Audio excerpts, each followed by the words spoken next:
Folks, Black Star Network is here.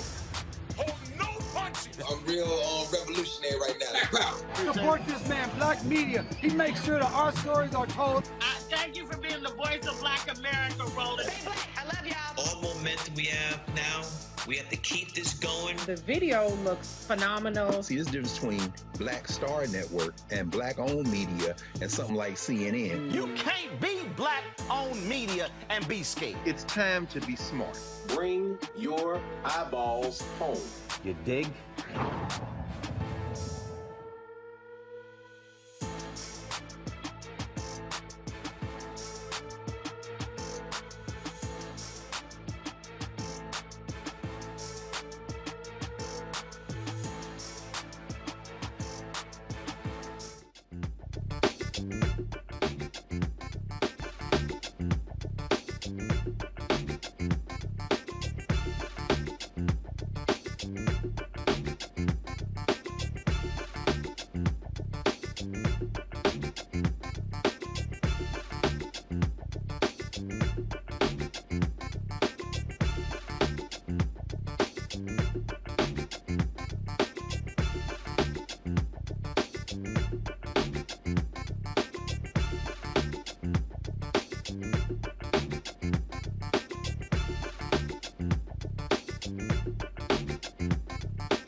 Today is Monday, July 25th, 2022. Coming up on Roland Martin Unfiltered, streaming live on the Black Star Network. We are live at the Jackie Robinson Foundation, folks. They are unveiling this week, tomorrow, the Jackie Robinson Museum tonight as a big event for their donors and others. And so we're going to break it all down for you, folks, on today's show. That and more right here on Roland Martin Unfiltered on the Black Star Network. Let's go. He's got it. Whatever the miss, he's on it. Whatever it is, he's got the scoop, the fact, the find. And when it breaks, he's right on time and it's rolling. Best believe he's knowing. Putting it down from sports to news to politics. With entertainment just for kicks, he's rolling. It's on go, roll, roll, y'all. It's Roland Martin, yeah. Rolling with Roland now. He's funky, he's fresh, he's real, the best, you know he's Roland Martin now.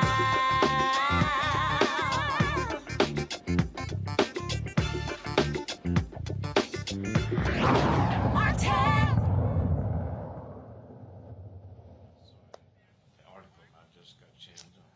Hey, folks, we are here in New York City for the opening of the Jackie Robinson Museum. This has been something that his family and the foundation, they have been wanting to do for a number of years. Y'all remember we were here for the groundbreaking. We covered that when I was on TV1. COVID hit. It got delayed. But this week, they are opening the museum. It is a fantastic space. Tonight, they have a sneak preview for their donors and board members and invited guests. One of those folks is baseball aficionado, Mr. New York himself, Spike Lee. So he was in the reception. I said, Spike, I'm doing my show live. I said, you want to step back? He said, when? I was like, well, going live now. We can do it now. Let's go. So he up the top. What's up, man? What's up, baby? All good, Doc. It's always good to see you. Indeed, man. Good to see you. Congratulations. You're doing your thing, man. Man, I appreciate it. And like, you're putting your money behind it, too. So that's Do your thing, man. Hey, man, it's going great. So we were sitting here talking, and so Spike said, he said, so you made the ribbon cutting tomorrow? I'm like, yeah, we covered it live. Yeah, you here. And then we'll be live tomorrow night from the gala. The gala. We'll be live from the block party on Wednesday. Woo. That's what happens when you own. You don't have to ask anybody for permission, which you know very well. Well, I know that it's you someplace they tell you can't bring your camera, you ain't going. I know that. That's happened. That's happened. But the camera got in. Thank goodness for the cinematic on the iPhone. Woo. I just want, again, I know I sound like a broken record, but you're doing your thing. You've been doing it and continue to do it because we need you. Man, I appreciate There's a lot of stuff that we're not getting. You get it. And you spread the word. You know, you're not just putting stuff in your back pocket. You're like, boom, check this out. That's the only way. That's the only way. Well, that's only for you, but I can't talk about some other people. Well, you know, hey, I can only speak for me. There you go. Only speak for me. And I appreciate you for doing Man, that, I appreciate it. I You- appreciate it. And also, I'm not done yet. Go ahead. You've been putting the work in for years. Just I know Johnny come Soul Train. Now you've been here. Yes, sir. You're gonna be here. Yes, sir. Yeah. That's it. Appreciate you. Absolutely. Absolutely. Of course, we had your wife on, a week ago for a documentary. So glad to see the things that It's she's blowing doing. up, too. Oh, yeah. Yeah, Absolutely. yeah. Absolutely.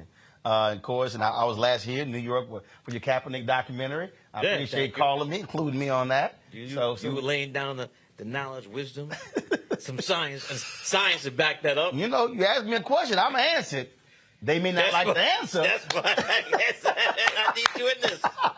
I need you in this. Well, that was it there. Man, let's talk about Number 42? this brother here.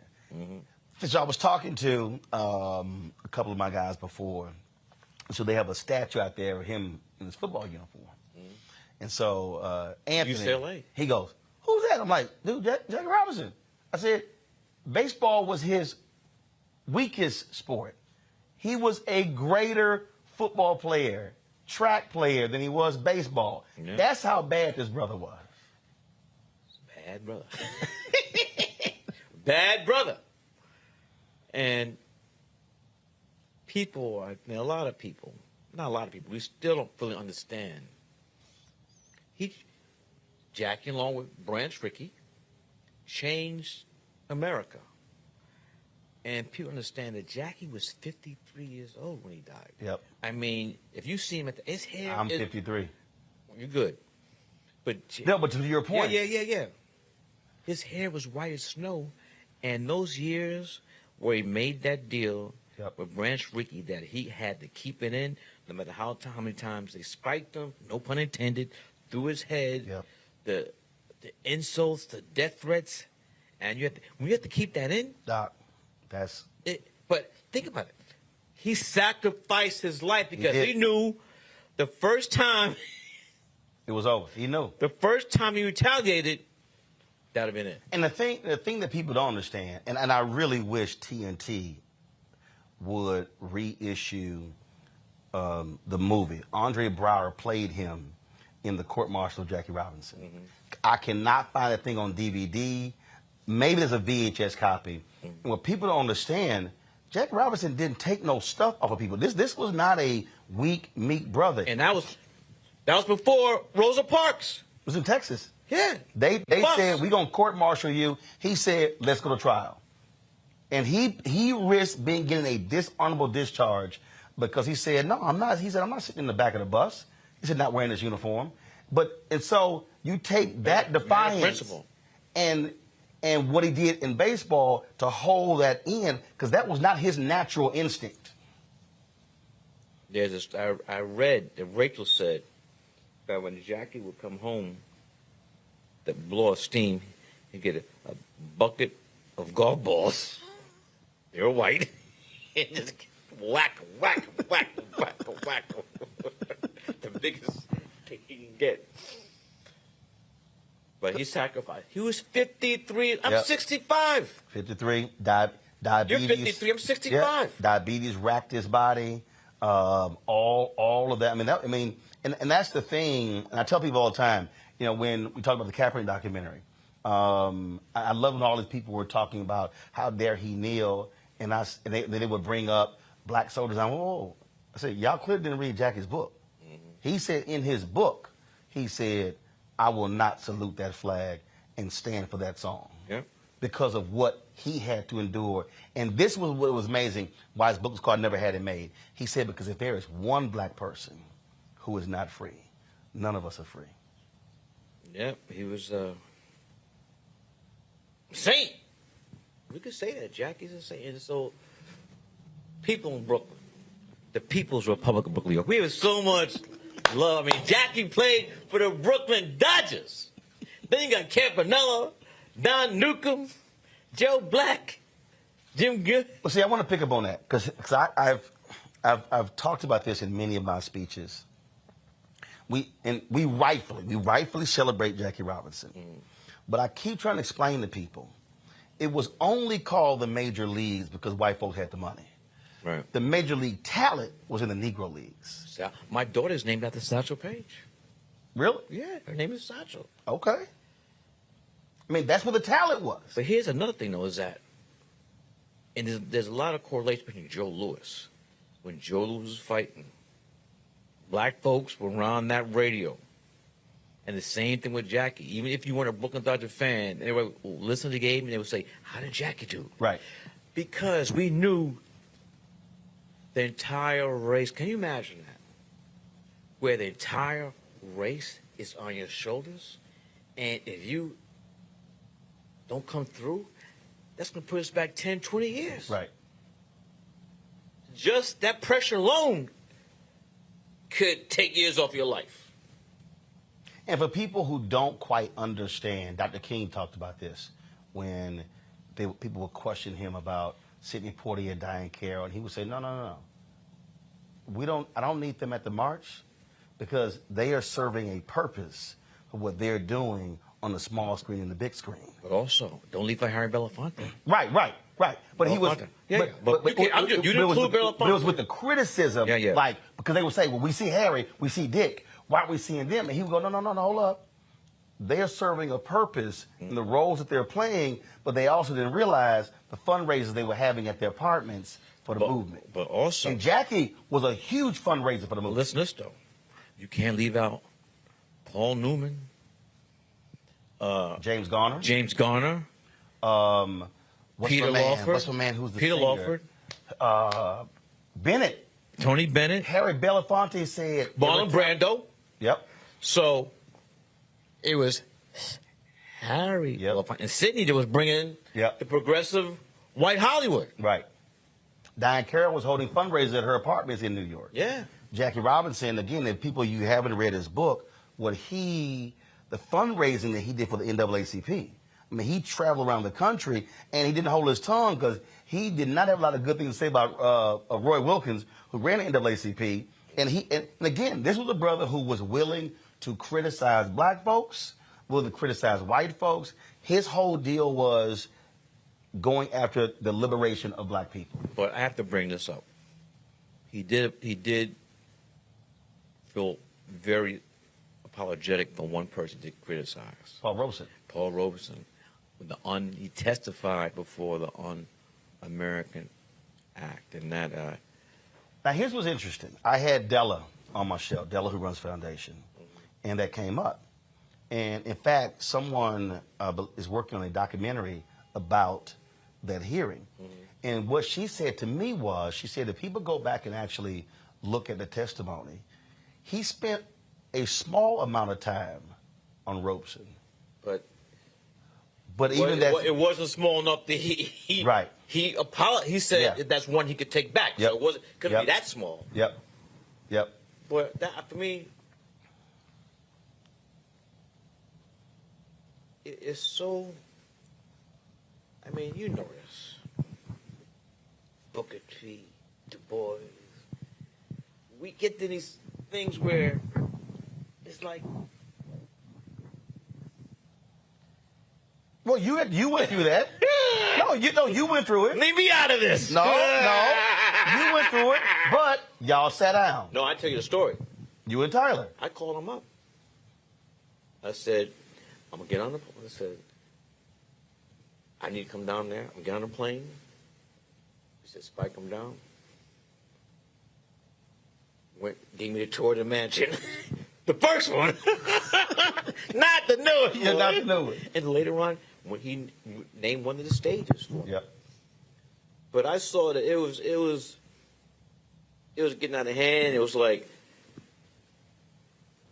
Spike's from the north, but I was born in Atlanta. I went to Morehouse. My father went to Morehouse. My grandpa went to Morehouse. My mother and grandmother went to Spelman. So I got southern roots, you know. But it was great that town. We squashed that. Right. We squashed it. No, he told me. Yeah, it was squashed. But see, that's why when I interviewed Matty Rich. What'd you say? When I interviewed Matty Rich. Yeah. And we were sitting there, and I was like, y'all hadn't talked? And he told me, I was like, and I was glad you answered. Mm-hmm. And because I was just, again, that's one of those things that my whole deal is, hey, I know him, I know you, and, you know, and his people hit me. He said, he got all the information. They haven't connected yet. I said, but that's the thing. That's where two men, two brothers, let's sit down and chop this thing up. Chop it up. And that's what's important. That's what's important. Yeah. When you think about this museum, and when people come through I think what's going to be so awesome, they're going to realize this man was way more than a baseball player. Chocolate nuts. See, for somebody watching, they're like, what is Spike talking about nuts? It's a coffee company. Came out of New York, and Jackie, he was thinking about, he knew he was not going to play baseball forever. And he was like a 28-year-old rookie. So he was seeing beyond. Yep. He knew it was more than. Then he got, what bank did he get involved in? In Harlem. Yeah. Black Bank. Yeah, Black Bank. So he was a visionary. That's where I hope people, when we think about athletes, that we look at them not just through the prism of when they play, that there are things that they do that go way beyond that. Same thing, whether we're talking about actors, whether we're talking about, Sam Jackson isn't just an actor. Denzel isn't just an actor. I mean, there's things that they're more than that, and it forces people to learn. Where did Sam Jackson go to college? That house. He went to Morehouse. Okay, he went to Morehouse. All right. Come on, man. I know you got a rep. We're on a black thing right now, man. Come on, we're in the Jackie Robinson Museum. We're in our black thing right here. Right, but he went to UCLA. But I'm saying.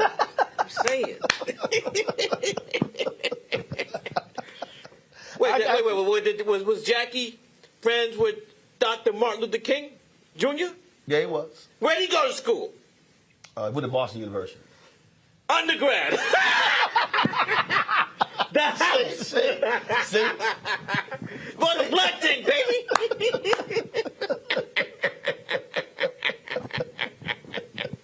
He went to the house. And also, Marty and I, Martin Luther King III, were classmates. Okay. Class 39. And my father was a freshman. Dr. King was a senior. Did they cross paths when he was there? Yeah, everybody knew who he was. Gotcha. I mean, they knew. I'm still trying to figure out the professor who gave him a C in preaching. Hater. I'm trying to figure that one out. Who gave Dr. King a C in preaching? I don't know what they were thinking. What's the now let me tell you something. So when I got my of course, if y'all saw Do the Right Thing, of course Spike was rocking the Jackie Robinson jersey. And you make it perfectly clear to people Don't be walking around with no Jackie Robinson Dodgers jersey with his name on the back. Well, He didn't have his name on the back. I know, but people gonna see this. People gonna see this movie who nothing about. So it was helping people who did not know Jackie. Right. But I knew that. I mean, I got a Jackie Robinson jersey, so I knew that. Right. For it too. And in fact, the Houston Astros sent me, and I actually did several people. I saw the mayor of Houston, Sylvester Turner, and he had a 42 with his name on the back. They sent me an Astros jersey. You know, obviously, all Major League Baseball, all the 42s retired across all teams, and they sent me a 42 jersey, and they put my name on it, but I won't wear it. My deal is, I told him, I said, huh? You got a frame though, right? Yeah, but I got to hang it up. Yeah, no, you got a frame. Yeah, right? but I won't wear it. So my deal is, I'm gonna get me one, but I don't want my name on it. It's his number. Cool. And that's the thing. That's the thing. Yeah. And so I would hope, but you know, and look, being a hardcore Astros fans, Yankees fan, hardcore. Now I want to tell y'all right now, if the Astros and the Yankees face each other in the playoffs, I'm telling you right now, we gonna go to a game together. He gonna be decked in all his Yankee stuff, but I'm gonna have so much Astros blue and orange on. He gonna think I'm a Knicks fan.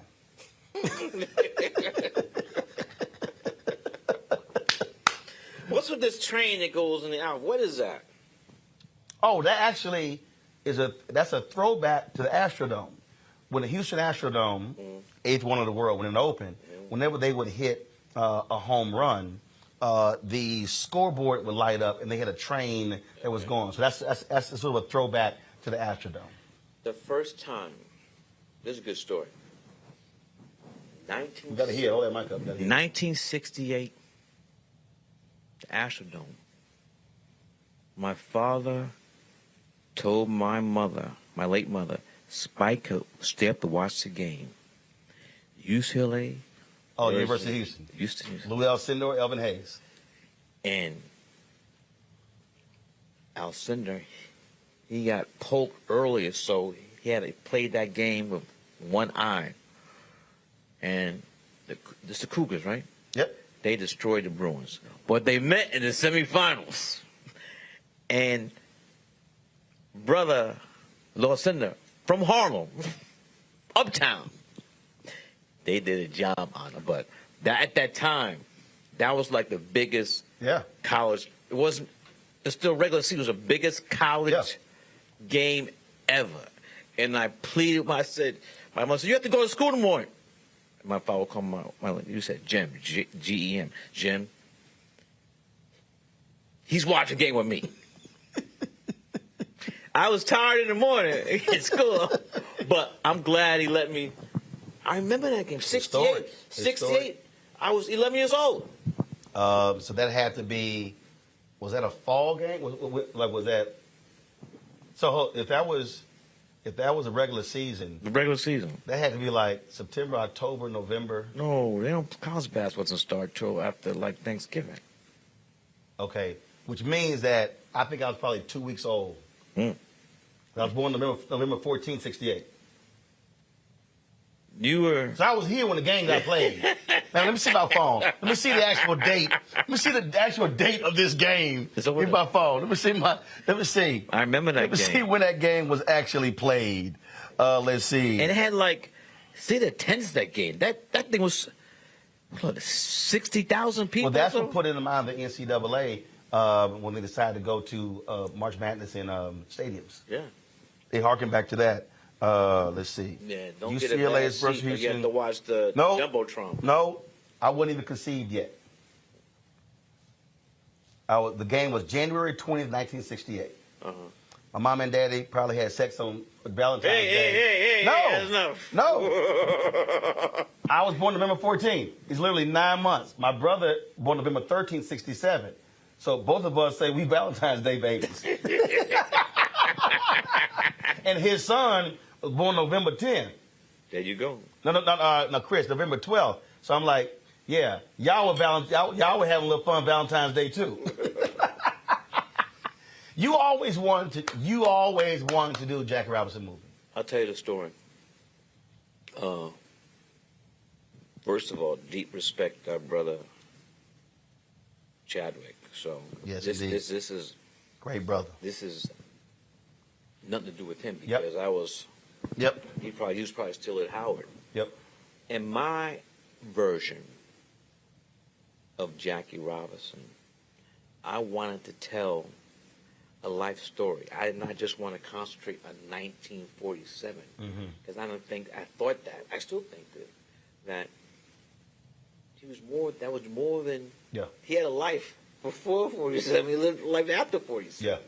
I really wanted to show the scope and the depth of the man, and the same reason why Malcolm X. Right. You know, and that's why I got conflict with the studio. Malcolm, he was evolving. Yep. And you need to show those different phases of his life. You Yeah. can't do that in 2 hours. Right. And the people dealing with Jackie Robinson, they don't want to do it, so it didn't happen. Would you still do it today? Or is it time gone past? I think it's past. Also, I wanted Denzel to play Jackie, but Denzel said he was too old at the time. Well, see, now he would have to play the older Jackie. Yeah. So you would have to find a younger. His son, You had to. John David. He played football at Morehouse. I know. And that would be interesting. Yeah. John David as the. I do want to. I want both of them, but they were in the film together already. Malcolm X. John David is one of those kids at the end that says is in the classroom. Right. My name is Malcolm X. Really? That was his debut. Wow. Did not know that. Very few people know that. Did not know I would that. love to do something with Denzel and his son John David. Have you talked about it? No. Do I need to John David knows about it, but not D. Do I need to call Pauletta? No. That's how I get to Denzel. See, That's the only way. See that's why I always speak to the wives. I speak to the women. I speak to the husband because like Viola, I call Julius. See, other cats just like. And how do you get in touch with Samuel Jackson? Oh, I hit Sam, but I met his wife first. Matter of fact, I met his wife and Pauletta first, and they were like, "Oh my God, Roland, we love you." And I was like, "Well, I'm sure appreciate that." And so you got the end. That's right. You never could see. It's like at the Fred Gray interview. I left the message, and his wife heard the message. She said, I get all these interviews. She said, no, you doing that one. She says, you going to do that interview, Roland Martin. And when I went down to Alabama to do it, his wife and the daughter was there watching the interview. I gave him a shout out. I was like, y'all make that happen. She's like, he doing his interview. See, so yeah, I don't ignore the wives. I don't ignore the wives or the husband. I always talk to them. You were just talking about when you mentioned Malcolm X. Yeah.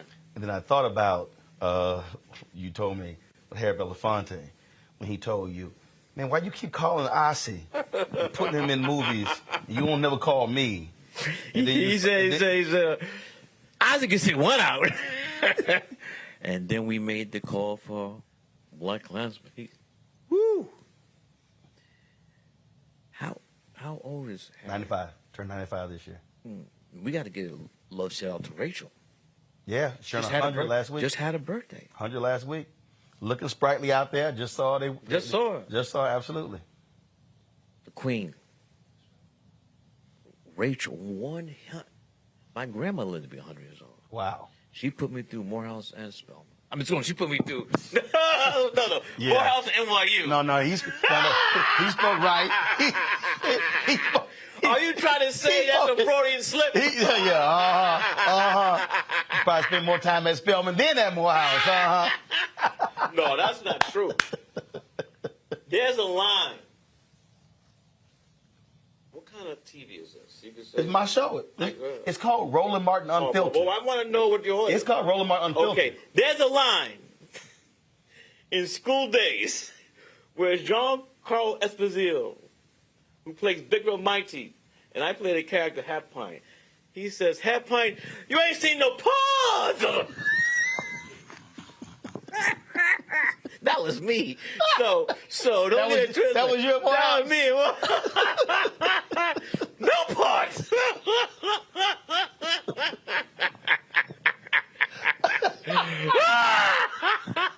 So that's when you were just Spike Lee.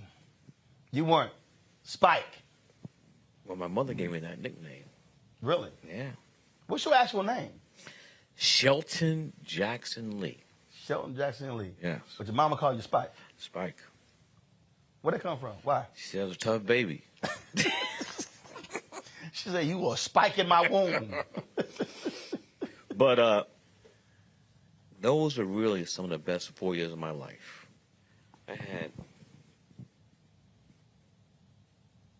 There were trials and tribulations, but my mother said, I'm giving Morehouse my baby, and I'm gonna get back a Morehouse man. Send the baby, came back a man. Yes. And you've been running ever since. Well, I've been blessed, but it's a lot of hard work. Oh yeah.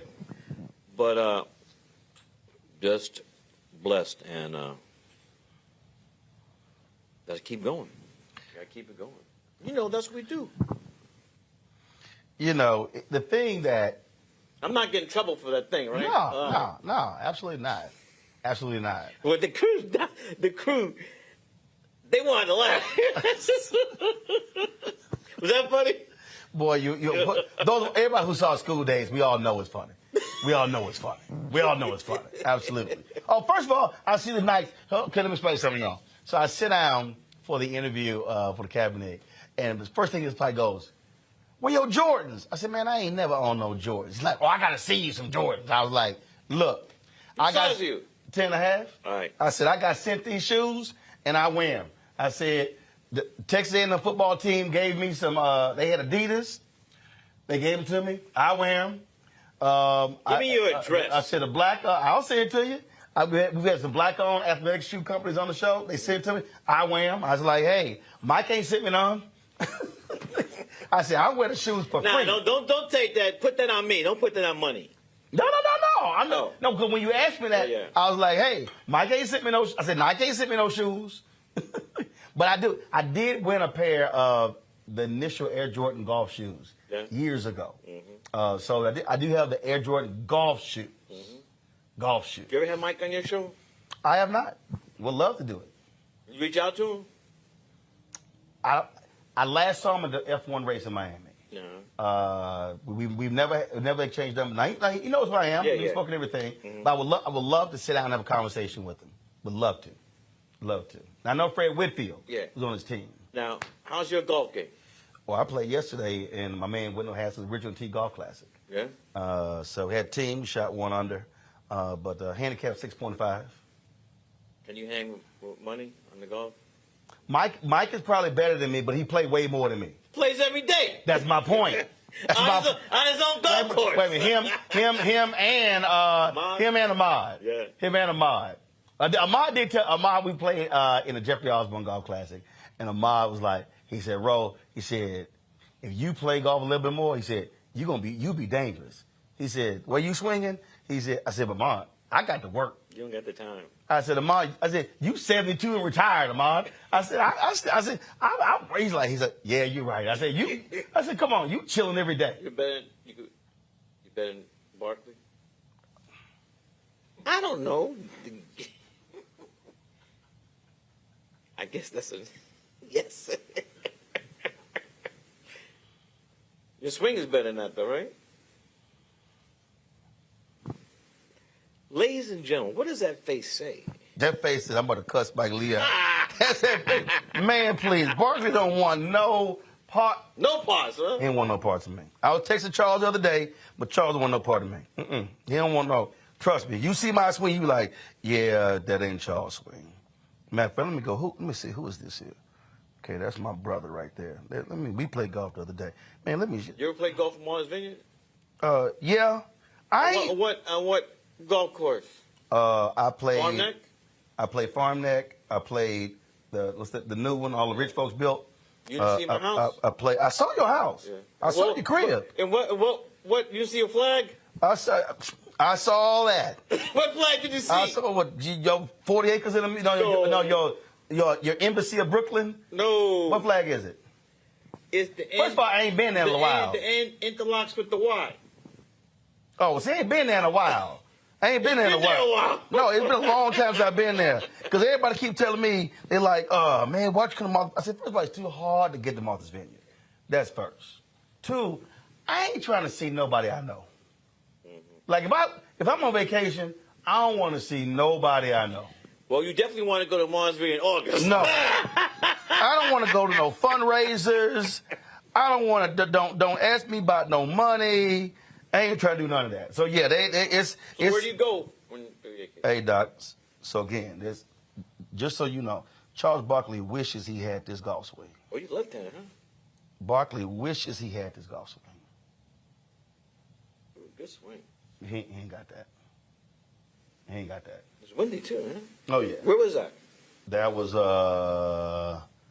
Lansdowne in Virginia. Virginia?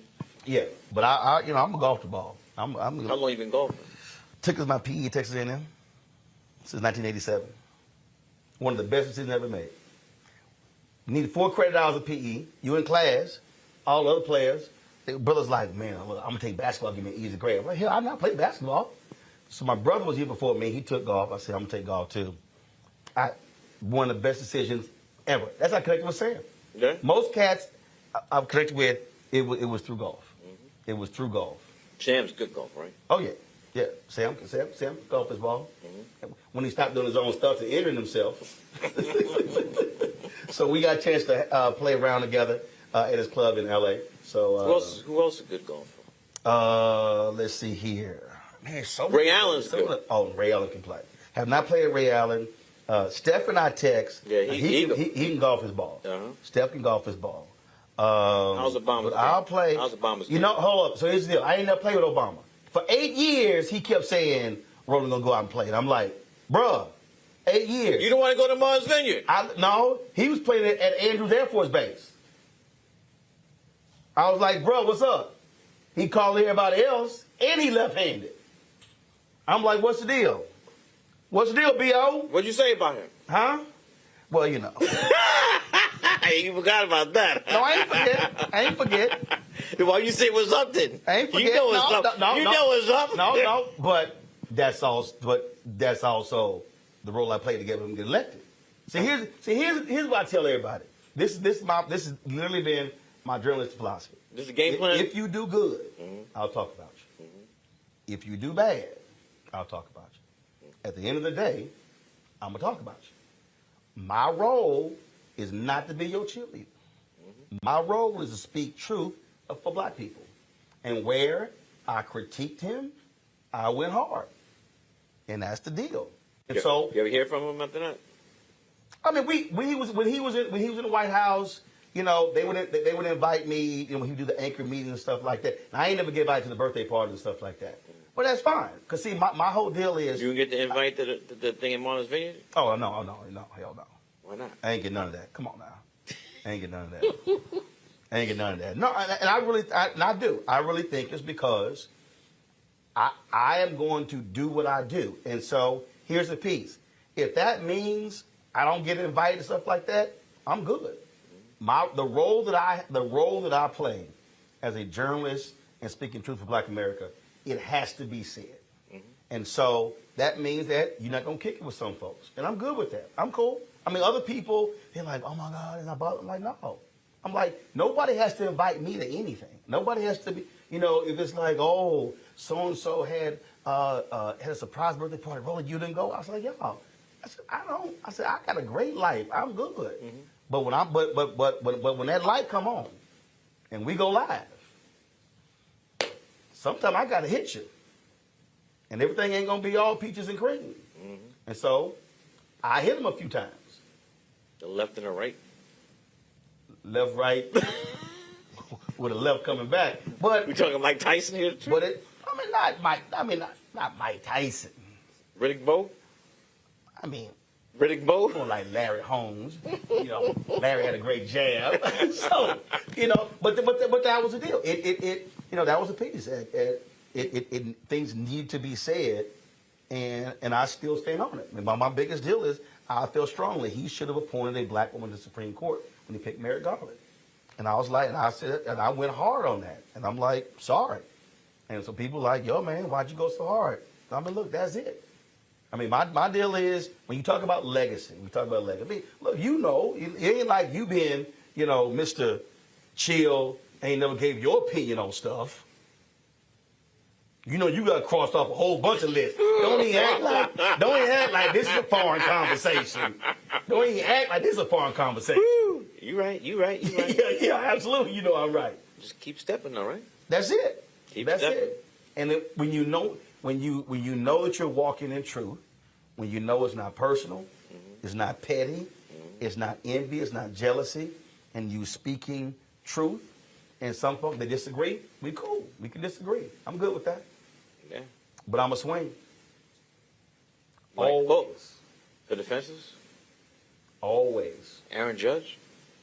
No. No. You fell into that one. No, I didn't. Who's leading Major League's home runs? No, I didn't. Josh Gibson. But I'm going to swing like Altuve. You ain't going to see it coming. Yeah. When he got them things... I'm gonna see it like... Yeah, we got the thing over here with the buzz. Why stop the guy trying to tear his jersey off? See, I don't know why Spike going there, because, you know... You brought it up! We could talk about y'all letter. What letter? Oh, the letter Major League Baseball sent y'all. That y'all went to court to keep from going public. They became public. I never heard about this. Okay, shall we go to... shall we go to Google to discuss? We're going to commercial. We're going to commercial. Spike got to get back to the reception now. See? Ladies and gentlemen, it's time for a break. With that, baby, always good to see you, man. I appreciate it, man. Thank you, man. I appreciate it. Thank you. We are going to a break. Roland Martin Unfiltered, live from the Jackie Robinson Foundation for the Oakland Jackie Robinson Museum. You're on the Black Star Network. Back in a moment. On the next Get Wealthy with me, Deborah Owens, America's Wealth Coach, you see the headlines. All frightening, right? Interest rates are going up. The recession is on the way. The stock market is up and down. But you know what they say. Scared money, don't make money. That's why I'm excited on our next Get Wealthy to have a conversation with someone who has written a new book, Fearless Finances, and she's going to share exactly what you need to do to secure your bag regardless of the ups and downs of the economy or the stock market. Oftentimes you can start with as little as $5. That's right here, only on Get Wealthy on Black Star Network. Pull up a chair, take your seat. The Black Tape with me, Dr. Greg Carr, here on the Black Star Network. Every week, we'll take a deeper dive into the world we're living in. Join the conversation only on the Black Star Network. What's up, y'all? I'm Will Packer. Hey, everybody, it's your man, Fred Hammond. Hi, my name is Brisha Webb, and you're watching Roland Martin Unfiltered. Ow. Well, I like a nice filter usually, but we can be unfiltered.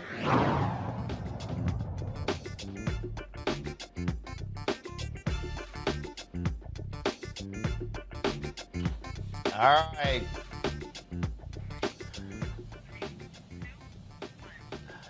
All right, y'all. Welcome back to Roland Martin Unfiltered here at the Jackie Robinson Foundation. That was totally unplanned. Literally, I ran into Spike, and so glad he could spend some time with us to kick off our coverage, opening the Jackie Robinson Museum. Let me bring in my panel right now. Dr. Julian Malveaux, Dean of the College of Ethnic Studies, California State University, Los Angeles. Dr. Amakongo Dibinga, Professorial Lecturer, School of International Service, American University.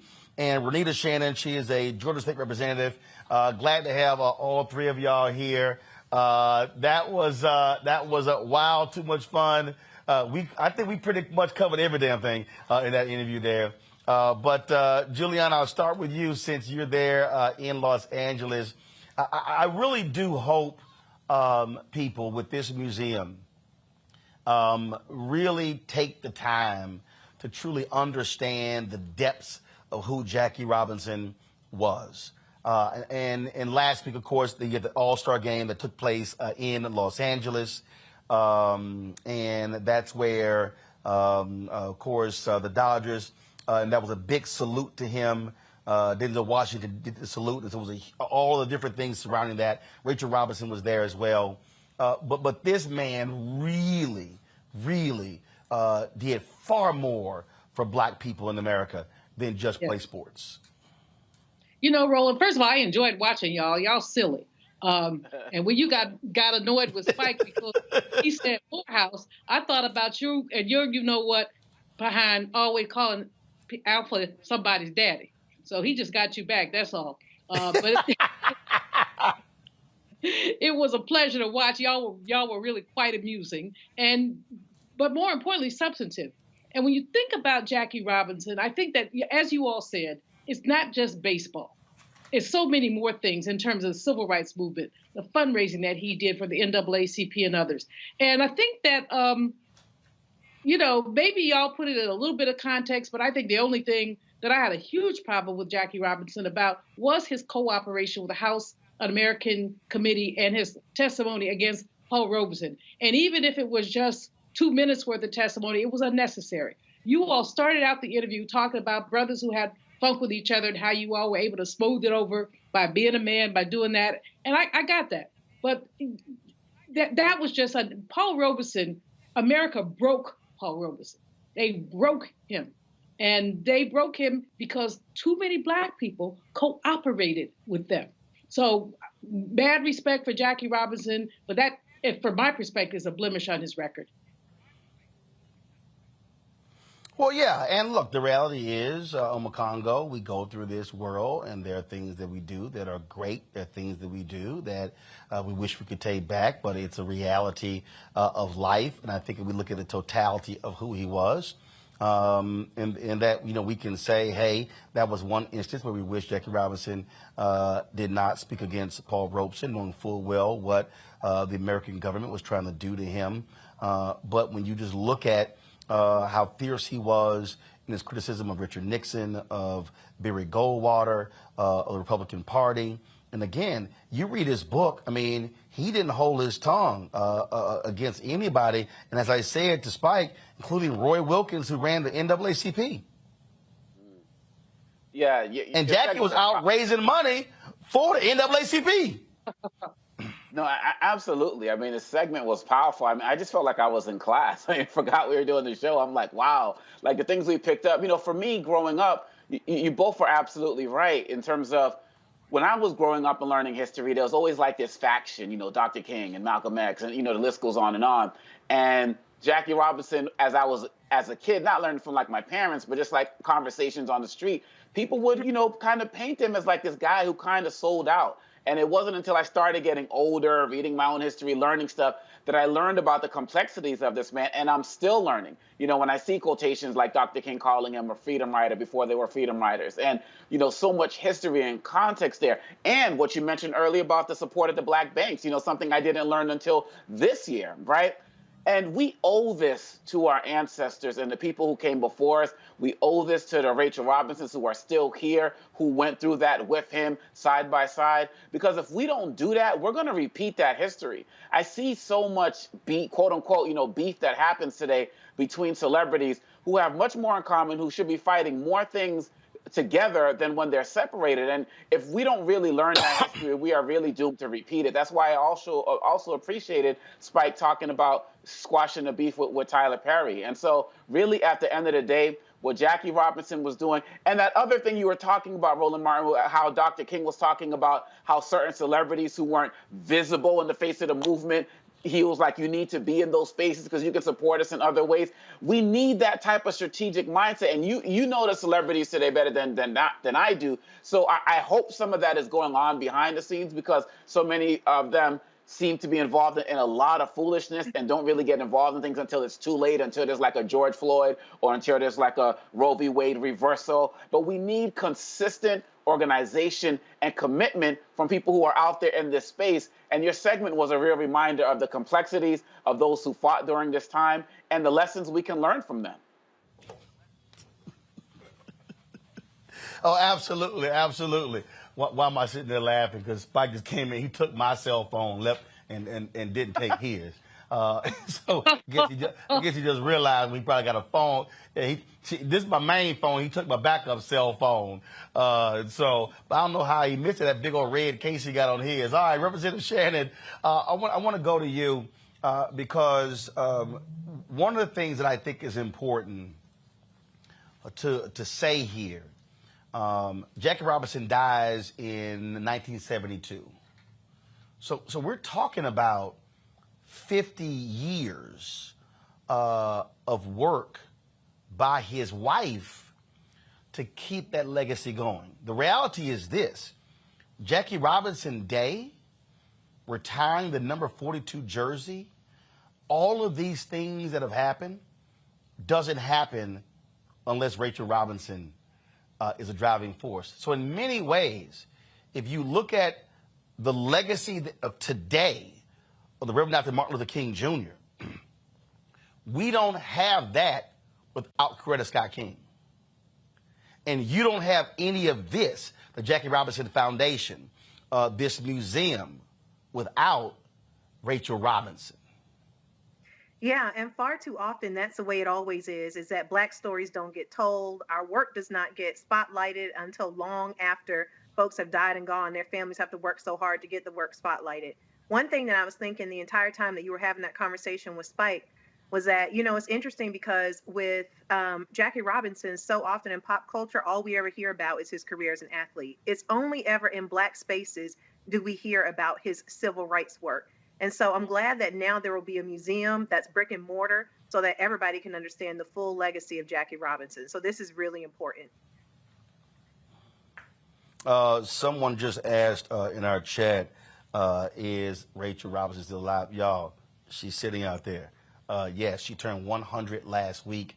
And so she's there in the wheelchair in her white suit. And so she is still with us, still on the front lines. In fact, they were telling this used to be her office before she stopped coming into the foundation. And so very much still involved in this foundation and very much still active, still sprightly, still fighting on behalf. And for the people who are watching, look, we could have easily just had somebody on via satellite, via Skype, and had them on not being here. But tomorrow there's going to be the ribbon cutting taking place from 10 a.m. to 11:45. We'll be live streaming that. There's a gala tomorrow night. We'll be live streaming that. On Wednesday, there's a block party from 10 a.m. to 3 p.m. Kids, schools, and others, they've already signed up, RSVP'd, to come through the museum. We'll be broadcasting. And then, of course, they have a movie airing, documentary Wednesday night called After Jackie. And then a celebrity talk back. And so we are going to actually live stream the celebrity talk back as well. And this is a perfect example, Julian. And I don't know how many of y'all saw the LA Times piece. It's on there. If you go to their website, y'all, their story that came out on Me and the Black Star Network. It's going to run tomorrow on the section of, I forgot what they call it. What section they call it, their calendar, the calendar section. Let me double check. Yes, the calendar section tomorrow. It's going to be on the cover of their calendar section. But this is precisely why Black-owned media matters. Yes, Robin Roberts is going to be hosting this tomorrow. I think Major League Baseball is going to be carrying it. But these type of stories, they don't happen without Black-owned media. And Julian, I've said this countless times, that we will rue the day when we have to ask, hope, and pray somebody else covers our story. And so I know somebody may say, why would you spend, the $3,000 to $5,000 with staff coming down here, hotel rooms, car rentals, to cover this. But the reality is, this is our history. This is our story. And we shouldn't just hope a local television station drops by and gets 30 seconds or 1 minute of sound regarding this. No, this is important not only for this generation, but for the folks who are going to watch this and see this 10, 20, 30, 40, 50 years from now. Roland, you have done such great work. And what you mentioned, certainly some of the major networks will cover some of this, but nobody's going to cover all of it but you.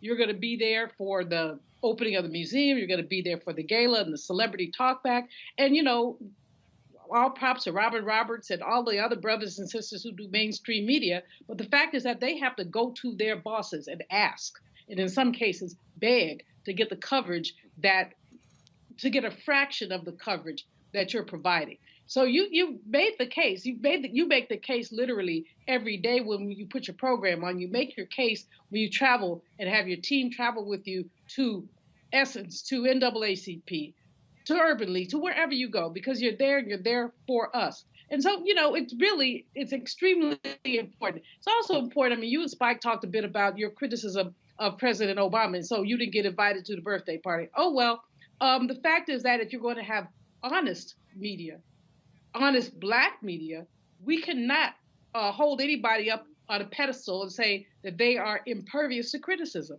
They are, it's about, being accountable. It's not about who you are. It's about what you stand for in terms of Black people. And there's so many folks who refuse to criticize folk when they're wrong because they want to get to the party, or they don't want to ruffle anybody's feathers, or people are sensitive. Well, that is not moving Black people's agenda. And so, right on, Roland. That's all I have to say. Amen. And look, Congo, look, I got no problem saying it. When President Obama's book came out, we weren't on the list to interview him. Same thing with Michelle Obama. And here's the deal. I'm not going to sit here and be all mad and upset. The bottom line is this here.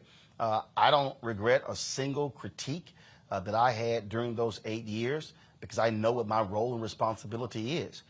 I made it. Now, I'll never forget when, I guess within the first 60, 90 days of his presidency, I wrote a column on CNN.com complaining about the lack of Black people in his press office. And Valerie Jarrett called me and said she had just left the Oval Office and the president was upset. And I was like, why is he mad? She said, because of Robert Gibbs came in waving your column. And she said, the president said an attack on his press office is an attack on him. And I said to her point blank, Valerie, did I tell you before y'all got elected that if the White House press office was as white as the campaign staff was, we would have a problem? She said, yes. Did I tell you I was going to publicly call y'all out for that? She said, yes. I said, so why are you calling me? And then she was like, what? And then it's true. And then she said, well, how are we going to deal with this? I said, you go tell President Obama, go hire some more Black people. I said, let me be clear with y'all. I'm here for Black people. I said, nobody else. I said, if folk want to fight for other people, I said, I'm here for Black people. I said, and I didn't sit here and carry water for y'all to get elected and not to see Black people benefit. So when, in 2014, when that article came out of Wall Street Journal saying $23.09 billion in small business loans went out to Black people, went out to folks in America, and only Black Americans only got $385 million, I immediately called the White House, jammed them up for 90 days, and pressed them hard on that. And so that's the point. I know what my role and responsibility is. Look, it's civil rights organizations mad as hell because I said something. Guess what? Get over it. This is what we are supposed to do. We are not here to be cheerleaders. We're here to be chronicles of what happened, but this is what happens. I just said Jackie Robinson was raising money for the NAACP and was critical of Roy Wilkins, who ran the NAACP. If Black people who are in leadership are so sensitive to criticism from other Black people, and yes, President Obama was. He hated Black criticism. Well, guess what? If you got criticized by Republicans and you still sat down with him, well, damn it, you can suck it up and take mine. Yeah, look, at the end of the day, it's really about true. If you really love somebody, really want them to succeed, you don't do so by giving them a blind pass, like so many people are doing with Donald Trump. Just let him do whatever he wants because we love our president or whatever. You show your love by holding them accountable, by challenging them every single day to be their best. And really, at the end of the day, they say, stay ready so you don't have to get ready. You got to continue to roll with the people that brought you to the dance. And at the end of the day, when it comes down to the Black community, our leadership needs to be held accountable by us first. And they need to listen to us first. Because nine times out of 10, we're usually right about the critiques that we're doing. And one of the reasons why the critiques that you give, Roland, should be respected more is because you're doing it out of love for the Black community. I remember one time when you were on CNN and I was doing some eye reporting for CNN, and you said something about Kobe Bryant. I think he got in trouble over something that he said that was considered homophobic or something. And you said something about it. No. It was no. Kobe Bryant made it. It was in discussion. It was in discussion about Kaepernick. Okay. And I think Jim Brown as well. And Kobe made some comments, and in an article in GQ, I lit him up. And I remember I was in Boston about to get on a plane. And, no, that's where I was going. That's where I was going. Because I saw you in the airport and your phone rang and you said, hold on, it's Kobe Bryant. And then y'all went into a corner and y'all were going at it like right before you got on the plane. And I just never forgot that story. And I was like, wow, this brother will take it to anybody. And the respect was already there. Look, higher level. I critiqued Oprah when I ran Chicago Defender, and I was in Chicago. But that's what we are supposed to do. I just think, Representative Shannon, what is required of Black leadership is, hey, folk will give you a fair shot. As long as someone is fair, as long as they're not petty, as long as they are not trying to shade you and being personal, but as long as they understand that this is about the benefit of our people, that's what it boils down to. And that's why when I read Jackie Robinson's book, I Never Had It Made, I so appreciated it because he was so brutally honest. And folks, it was in his words, and the book, he finished it before he died. And it was published after his death. Yeah, so it's a few things. As an elected official, I understand folks feeling like they're getting it from all sides, what you mentioned before about President Obama. But the thing is that they should be grateful for any information that comes from you, Roland, because your show and your commentary really reflects what Black folks are thinking and feeling on the ground. So in my mind, that is a cheat sheet. If you have gotten so busy working that you don't have time to understand what's going on the ground, they should be thankful to get that from you. And like another panelist said, there's just too much of folks forgetting where, who brought them to the dance. They get where they want to go and then they forget who got them there. And I know that as a, Black elected official, we know who makes our campaigns. We know who shows up and shows out for us. And it just can't be that once a person is elected, then they don't have time to hear, what folks need and criticisms if need be. So I think it's a help. Hey, it was what we do. Folks, got to go to a break. We come back. We're going to talk to a young man who saved several lives by jumping into the waters as folks were drowning. It is an unbelievable story, and he will join us next right here on Roland Martin Unfiltered on the Black Star Network, broadcasting live from the Jackie Robinson Foundation, where they are opening tomorrow the Jackie Robinson Museum right here in New York City. We'll be right back.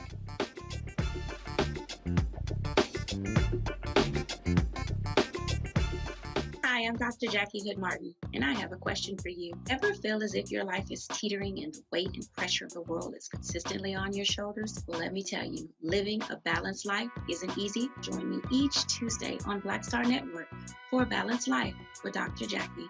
We'll laugh together, cry together, pull ourselves together, and cheer each other on. So join me for new shows each Tuesday on Black Star Network, A Balanced Life with Dr. Jackie.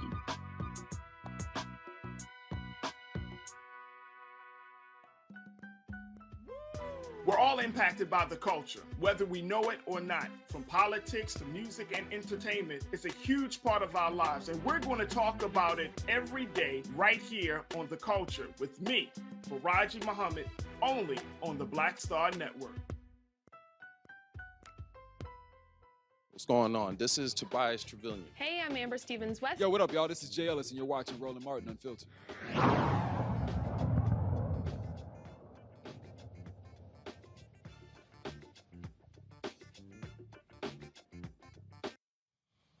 All right, folks, welcome back to Roland Martin Unfiltered. So how many of you saw this story that came out of Mississippi? And that is these folks actually had gone into the waters there, and then all of a sudden they were, having issues. And so this young man actually sees it, jumps into action, and saves them. He's a young brother. He's a teen. He saved 3 young girls as well as a police officer. Yes. Folks, joining me right now on Roland Martin Unfiltered is that brother, Corian Evans, joining us from Pascagoula, Mississippi. Corian, glad to have you on the show. How you doing, brother? I'm doing good. Glad to be here. So take us through what happened. Were you just walking along, riding a bike, and you saw these folks struggling in the water? What happened? Yes, sir. It was actually after a party. It was a party that night, and we were the party. After it ended, we were all looking for somewhere to go, and we had went to this place called The Point, but the Point had also got shut down. So that's when somebody was like, let's just all go to the boat dock under the bridge. We can just chill there, have a good time at the boat dock. We don't have to worry about any, police or anything. So we went under the boat dock, and, we were just chilling out there having a good time. And that's when, by this time, everybody, a lot of people had left or were getting ready to leave. And I was getting ready to leave also. And also the car that drove in the water was, they were getting ready to leave. So, I was just sitting in my car on my phone, and So the car that went in, to the water with the 3 girls, they were at the same party you were at. Yes, sir. Okay, got it. So you're sitting in your car, and then what happens? Yes, sir. I'm just sitting in my car, and I just I see a car go behind me, and they're driving at a pretty good decent speed towards the water, and I'm as I'm seeing this car, because I'm watching the car as it's driving towards the water, I'm where they going? The street that way. They must don't know that they're going the wrong way. In my head, I'm not thinking they're about to run in the water. That's not even on my mind. I'm just they're going to realize they're going the wrong way and turn back around and go to the road. And then I just seen them keep going and going into the water. It was like a ramp going down into the water. And so as I'm just watching them, I'm in my driver's seat, but I'm watching them from behind me. And I seen them just go straight down the ramp. And I realized I couldn't see their taillights no more. I seen their taillights driving, and then I just seen it go straight down. And I'm it's water down there, but at first I'm not really just reacting it's water. They just ran into the water, because that's not even on my mind. I'm there's no way, they just ran into the water. And then that's when I seen somebody else, they were across the boat dock from me, parked out across, and I seen them get out of their car and run towards the water. That's when I got out of my driver's seat, got out of my car.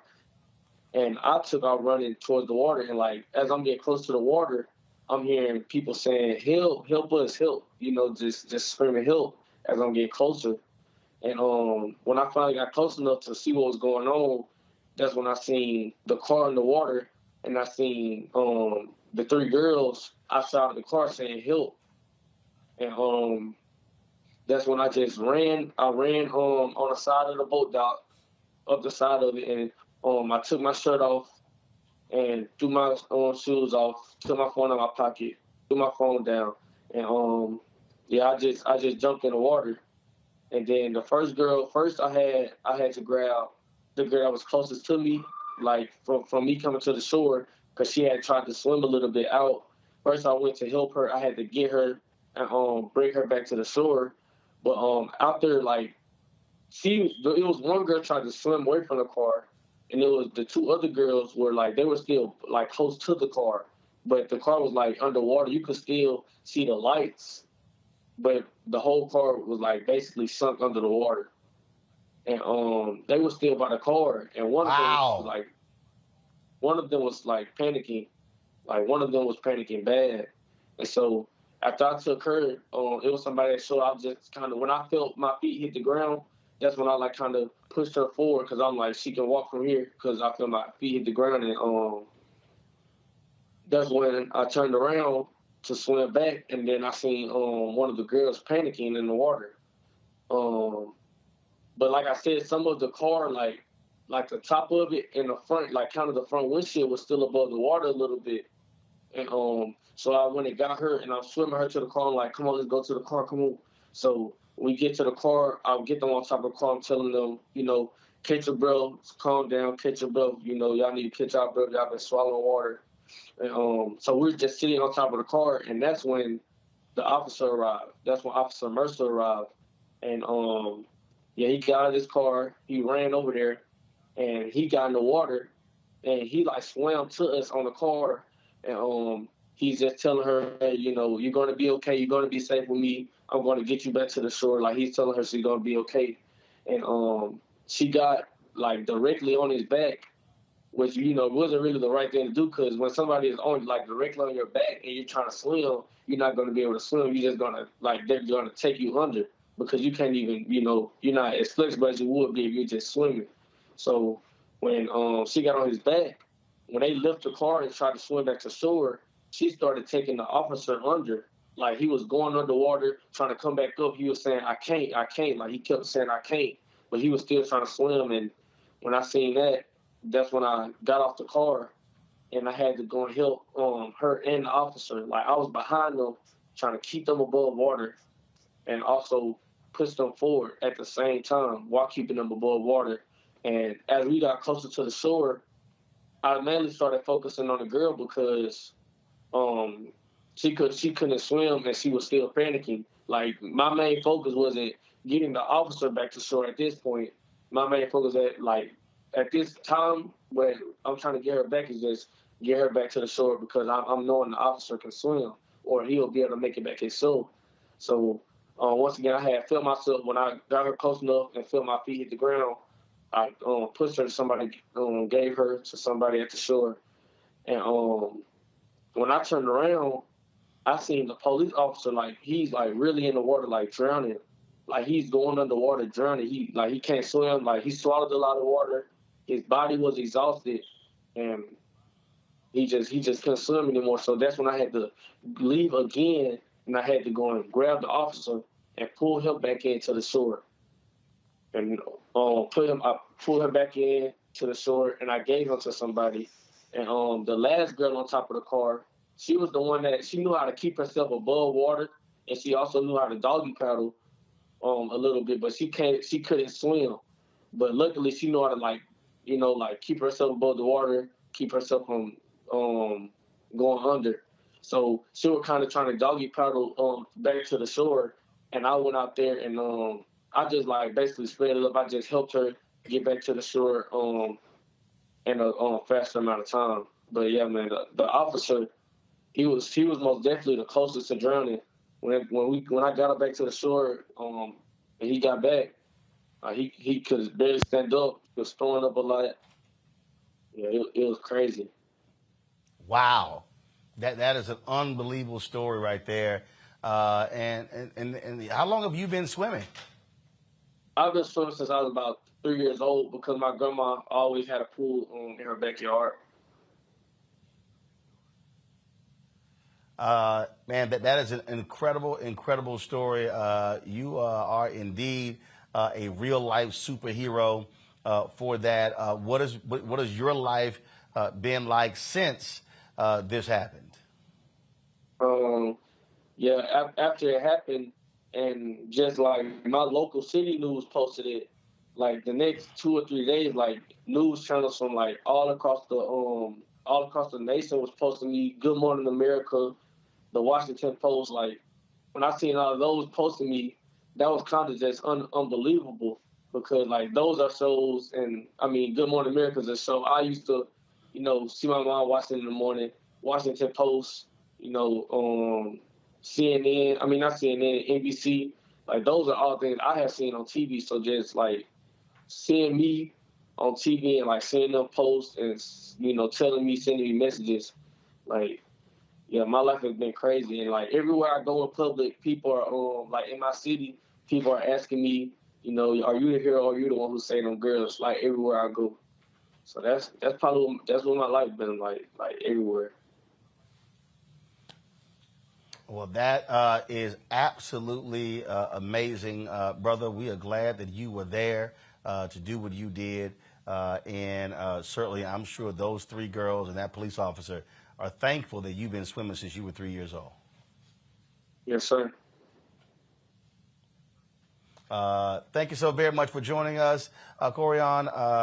I'm quite sure, first of all, are you part of your school swim team? No, sir, I'm not. Well, look, I'm sure maybe there's some future in you in aquatics. And so, again, congratulations. Thank you very much for being a real-life superhero. And good luck in your future, young brother. Yes, sir. Thank you. God bless. I appreciate it. Representative Shannon, I'm going to go to you. Look, the value of teaching our folks the importance of swimming, you see it right there. If he wasn't able to swim, that could be 4 dead folks, those 3 girls and that police officer. Absolutely. And, not just able to swim, but able to swim well, because for how he recognized that folks were drowning because they were panicking. And, that was just really amazing. And I'm glad he told his story here, because you can't get all of the detail that he gave us just from reading the article. So that was amazing to hear firsthand. Makongo? Yeah, man, it's it's kind of emotional, for sure. As a kid myself, I had a situation where I almost drowned. My sister saved me. My youngest, who's 7, my son, almost had an incident a couple of weeks ago, and we're in the practice. He's learning to swim as well. You know what I mean? And so, seeing that. To be quite honest, it was a lot, to take in, I'm so grateful at the same time to see this hero. And to be quite honest, there's a deeper layer to this because of the history of Black people and swimming in this country not being allowed in pools, entire neighborhoods shutting down so that pools wouldn't integrate, and all of that other type of history that we were denied. And so that the fact that this young brother was able to do that since 3 because of his grandmother, it clearly benefited an entire community of people whose family members are alive again, today because of them. And then, of course, I don't even know if these kids were Black or if the cop was Black or white or whatever, but, just as it relates to Black, and police relations, it's a positive story, because outside of these tributes that is being praised, how would these officers treat this brother on the streets? So there's so many beautiful lessons that we can take from the story of this hero. And I'm just glad that you had him on to really go deeper into his story, man. It means a lot to all of us. Julian. You see a young man like that, you can't feel anything but pride. As you say, the whole issue of swimming with Black people is really important, but he learned how to swim in his grandma's pool. But more than that, he extended himself. He had to be in really great shape to basically save 4 people. And again, like Omakongo, we don't know what the race of these people was. But what we know is that his humanity basically came out. I hope that he continues to swim and perhaps gets a swimming scholarship somewhere, or that he's lifted up in that little area. I know, Pascagoula, Moss Point. I was exiled there for a year when I was in high school. Won't tell you all about that. But anyway, it's You probably cussed the teacher out. Well, actually, see, I got put out of about 3 high schools for, among other things, joining the Panthers. Yeah, I did cuss one teacher out. Another one, I asked her what the statistical probability of me turning my paper in on time was. That got me in some more trouble. Okay, at least I'm consistent, y'all. But in any case, that my aunt Annie Mae Randall taught 60 years worth of the 5th grade. And so people down there know Miss Randall, as they called her. It's an interesting area. It was very segregated, in the late 60s, early 70s, perhaps less so now. But it's an area, it's a small, homey kind of area. And so it just did my heart good to see that young brother. I mean, really, young men, you don't run into young folk like that often. And so just hold him up. And Roland, I hope that through Roland Martin Unfiltered, we can get something together to help him out as he goes to the next level, college or whatever. Yeah. All right. Well, we certainly will find out. Folks, hold tight 1 second. I got to go to a break. We'll be back with more Roland Martin Unfiltered on the Black Star Network. Folks, we are here live with the Jackie Robinson Foundation. Don't forget to support us in what we do. Download the Black Star Network app, Apple phone, Android phone, Apple TV, Android TV, Roku, Amazon Fire TV, Xbox One, Samsung Smart TV, and of course, be sure to join our Bring the Funk fan club. Your dollars make it possible to do what we do. We travel across this country, cover the stories that other people do not cover. Checking money orders for all y'all folks who don't believe in new technology. Yeah, we still do old school. P.O. Box 57196, Washington, D.C. 20037-0196. Cash App, $RM Unfiltered. PayPal is R Martin Unfiltered. Venmo is RM Unfiltered. Zelle is Roland at RolandSMartin.com. We'll be right back. Sexy to me is the exact same feeling as running water. Ever flowing. Water always finds a way to get through. And so when you know that you're sexy, there are no questions about it. It is an ever-flowing emotion. It is an ever-flowing feeling. When you question it, though, you stop the water. I struggle with this a lot, mainly because I've been told what sexy should look like, what it should feel like. As a model who did Sports Illustrated, you're told that this is what sells sexy, but then you travel the world and what's sexy to one person is not sexy to another person. I'm more of a mindfuck kind of person. How can you stimulate the brain? To me, that's sexy.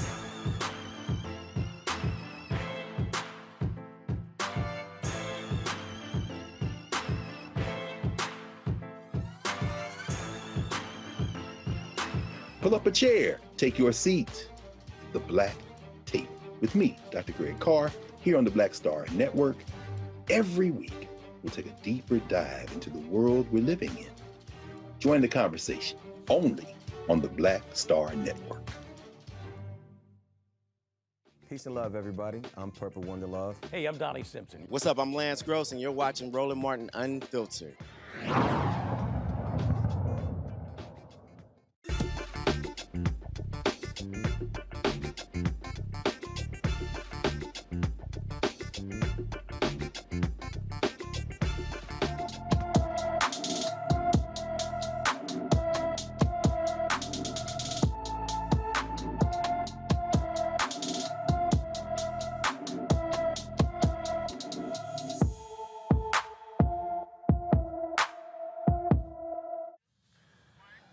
Paris Gabi has been missing from Memphis, Tennessee since March 2nd. The 16-year-old is 5 feet 6 inches tall, weighs 175 pounds, with black hair and brown eyes. Anyone with information about Paris Gabi should call the Memphis, Tennessee Police Department at 901-545-2677, 901-545-2677. And some sad news, folks, about one of the black and missing folks we reported on last week. 20-year-old Jimmy J. Lee is presumed dead. A suspect has been charged with the murder of the missing University of Mississippi student. On Friday, Oxford police arrested 22-year-old Sheldon Timothy Harrington Jr. for Jimmy's murder. Police have not released the connection between the two, and they are still looking for Jimmy's body. Jimmy was last seen Friday, July 8th, near some campus apartments. His car was found the same day he went missing, about 2.5 miles off campus. Jimmy was last seen wearing a silver robe or house coat, a gold sleeping cap, and gray slippers. anyone with information with regards to Jimmy J. Lee should call the Oxford Police Department at 662-232-2400, 662-232-2400. Folks, as I told you, we're here in New York City for the grand opening of the Jackie Robinson Museum. We covered the groundbreaking several years ago. COVID delayed things in a significant way, but now they are opening it. Tonight, there's a private reception for supporters of the foundation as well as donors. And tomorrow morning will be the groundbreaking, the ribbon cutting, and the opening of the Jackie Robinson Museum. But the work of the Jackie Robinson Museum really comes out of the Jackie Robinson Foundation.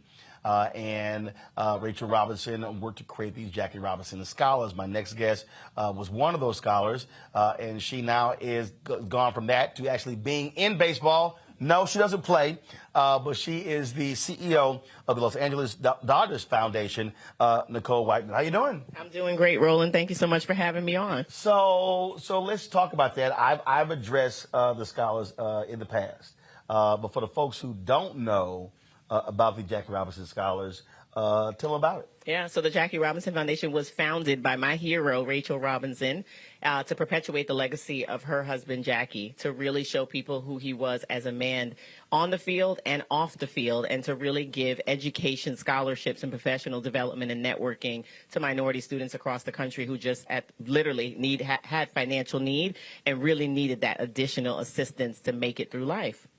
And so your class, how large was the class? Oh, my goodness. We probably had about 150 scholars, very different from the larger classes today, thanks to the generous donors out there. Mm-hmm. Yes. And what did y'all do? You know what? So when I got the scholarship, it gave me the chance to go to Spelman. I tell people all the time, had I not received the Jackie Robinson scholarship, college was in question. But what tremendous opportunity came with that. I don't think that any scholarship recipient receives the scholarship understanding that is so much more than a check. It's a check. It's a New York annual summit. It's an opportunity to come and meet all the scholars from across the country, to network with your peers, but also to meet people you would never have interacted with, whether it be at the annual dinner, whether it be in conferences and panels, and as part of so many opportunities where there are corporate individuals and so much more. It's an opportunity, frankly, to just expose yourself to the things that you might not have known, the things that your family might not have taught you as you were coming up. And so it just opened my world, it opened my network. And I think it still continues to do that for so many scholars today. And I'm just so proud to be an alum. So how did you go from that to being in baseball with the Dodgers Foundation? Yeah, believe it or not, my scholarship sponsor was JP Morgan Chase. I went into finance because they offered me a full-time job out of Spelman. Went into finance, did that for a little while. I went into publishing. I worked for Essence Magazine, for Black Enterprise Magazine, loved sponsorship, marketing, and advertising. And I moved to Los Angeles while working for Black Enterprise Magazine. And I met Della Britton Baeza, the president and CEO of the Jackie Robinson Foundation. And she asked me to come and work for them as they were opening up an LA office. So I joined the LA office team. I eventually became the VP Western Region Officer for the Jackie Robinson Foundation, which was my foray into philanthropy. And I always say I got this doctoral degree in nonprofit management working for the Jackie Robinson Foundation. Just a full circle of events, having been a former scholar and then working full-time for the organization, and still learning and still growing and still being nurtured by the foundation and the family.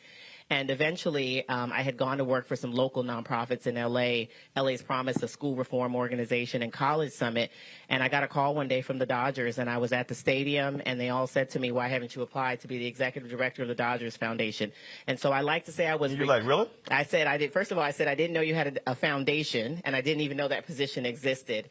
And so I learned a lot. In the next 2 weeks, I interviewed with Magic Johnson, Mark Walter, the entire ownership group of the Dodgers, and I got the job. And I like to say to this day, I was drafted by the Los Angeles Dodgers to be the CEO of the foundation. Now, were you a baseball fan before? So a sports fan for sure. Interestingly enough, I was born in Brooklyn, New York, raised here in Manhattan. I had been in LA then, maybe about 10 years thus far.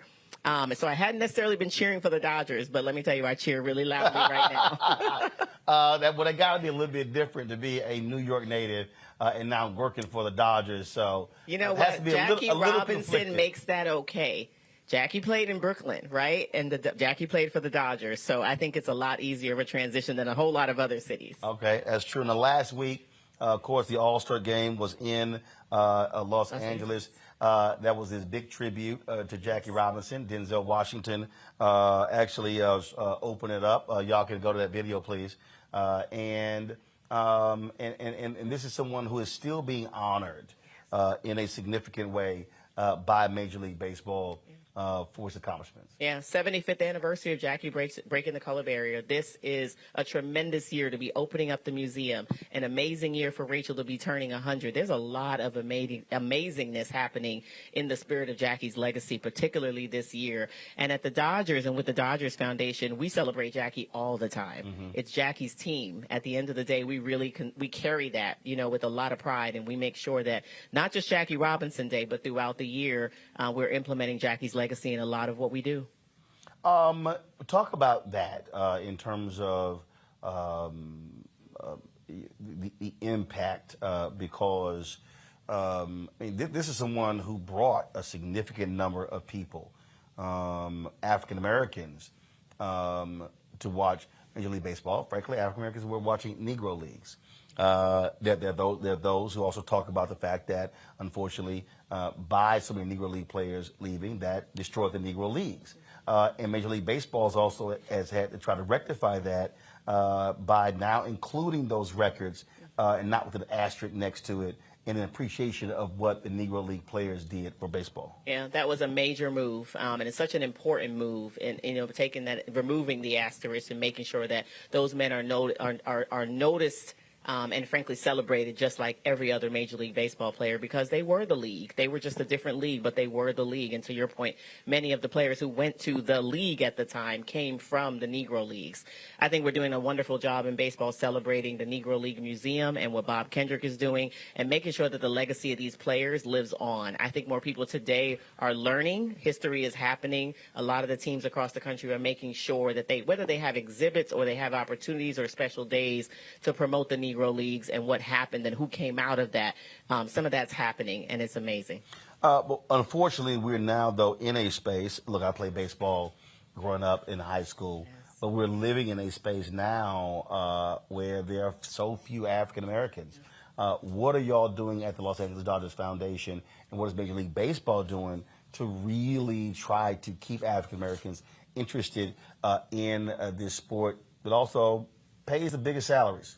Yep. A lot of things. We're making sure, number one, that we have star players on the team who look like the young black boys and girls in the city of L.A., like a Mookie Betts or a David Price, who can speak up for the community and who themselves have said we need more black players and we need more black fans. We're making sure that we concentrate on the younger generation. In Los Angeles, we have a Dodgers Dream Team program, formerly Dodgers RBI, focused on ensuring that young black and brown youth have an opportunity to play baseball and softball completely free. We have 12,000 kids in the program at 88 different locations in Los Angeles, ensuring that you get all the equipment, all the uniforms, everything you need. Coaches are trained, quality coaches.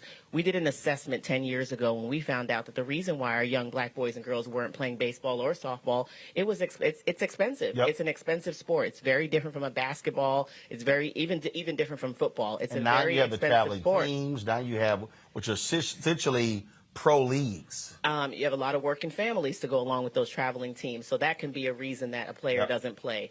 Coaches. We know a lot of families where dad and mom could just jump right in and be coaches. In a lot of our communities, that's not the case. In a lot of our communities, we're afraid to coach. In a lot of our communities, we just need a little training and we need a little understanding, which is also why coaches training is tremendously big for us. It starts with the younger generation. We have to start, and we might not see some of these results for some time, but we have to get back to working on the young black boys and girls and showing them that baseball is an opportunity, softball is an opportunity. On the softball side, bringing Olympians like Natasha Watley out so people can see people who look like them. Mm-hmm. There's obviously a need for a lot more black players in the game. Undoubtedly, there is a need for a number of more black players in the game. I think it's happening in a lot of the farm systems. I think it's happening beneath what you see right now, and we're not seeing the results immediately. But I know that in Los Angeles, we have some specific efforts. I'm proud to say our club hired a vice president of diversity, equity, and inclusion. Last year, for the first time in our history, Courtney Moore is doing a fabulous job in making sure that, first of all, on the field, it looks, like there is an increase, but also within the office, that people can see that there are front office jobs for Black men and women, and there are people in those roles like myself doing it, and you can too. Well, that is absolutely awesome. And it is always, first of all, I'm just so excited that this museum will be here for people to actually come here and learn about Jackie Robinson far beyond even his playing time with the Dodgers. Yes. He was much larger than that. Yes, so big. I mean, my biggest sort of sad moment is that it's in New York and that I will have to take a few trips to come back here, and it's not in L.A., but I can't wait to tell everybody to come and see it because it's phenomenal. And to watch Rachel Robinson at 100 years old, just a few weeks after her 100th birthday, experience the reveal of this museum is just so special. Yeah, but see what that now means, though. That means that they're going to have a traveling exhibit. Yes, traveling exhibits, virtual access. We all know about virtual with this pandemic. Yeah, we do. Absolutely. Yes. Nicole, we certainly appreciate it. Thank good luck you. With the foundation. And maybe I'll give you a call when my Astros come to town. And I'll swing by Dodger Stadium. Don't call me when the Astros like I told Spike Lee, I will be in all of my splendor. Oh, gosh. Guaranteed. I love Guaranteed. All right, I appreciate it. Thank you. George Lopez is a huge Dodgers fan. But let me switch phones because let me just show y'all this. I'm going to end on this, y'all. Where's my other phone? So I played in Georgia's golf tournament. Okay. And this was after the World Series. And George and we always have this shoe contest. And so I had ordered some customized Astro shoes. And I said, you know what? That's not enough. And so then I took it further, and I think I got, I got the rainbow jersey. I said, well, that's not enough. Then because I'm born and raised in Houston. And so then I went on eBay and I found the orange pinstripes for the old uniforms. And I said, you know what? That's not enough.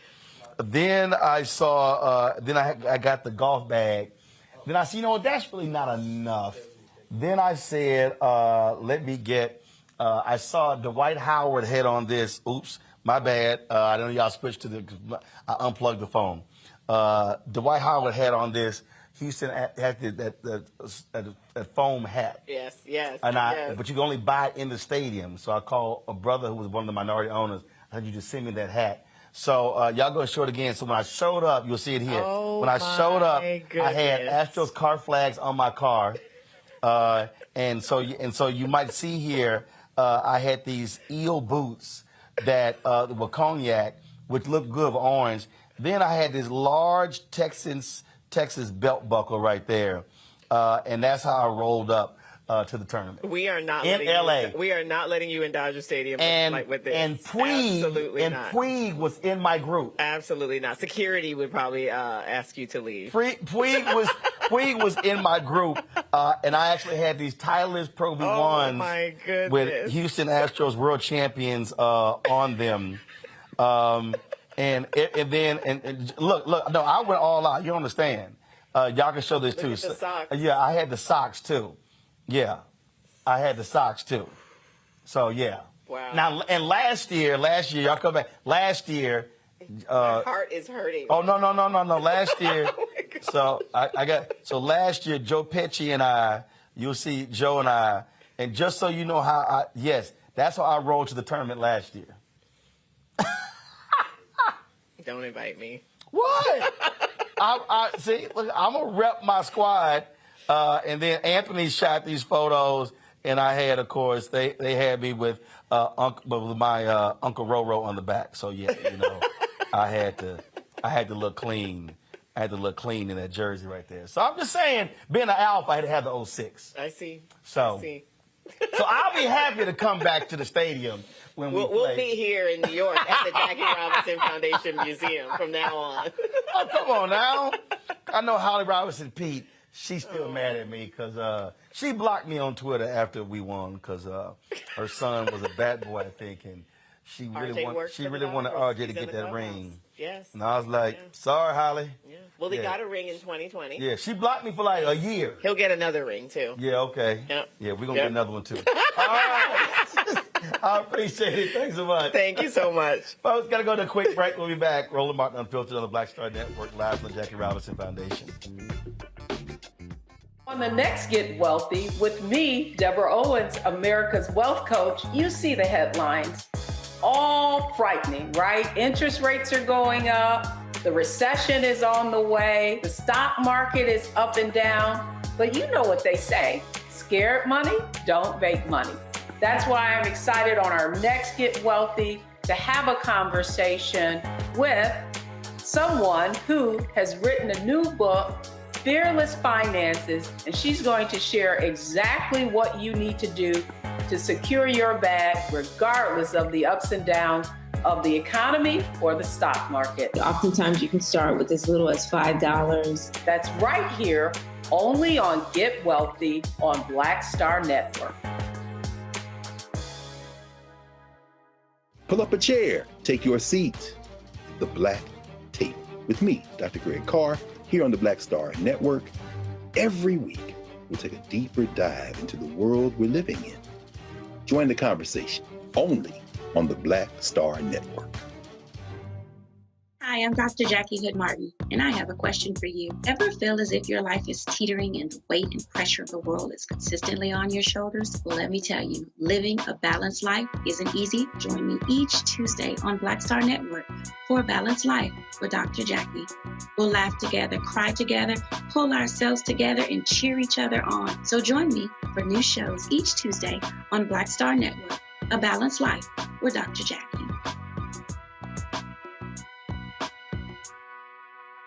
Sexy to me is the exact same feeling as running water, ever flowing.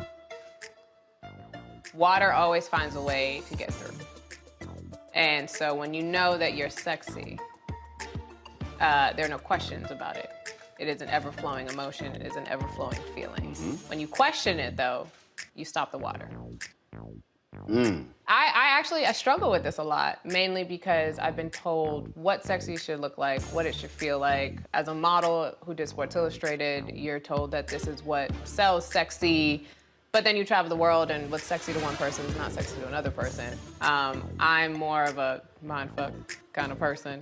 How can you stimulate the brain? To me, that's sexy.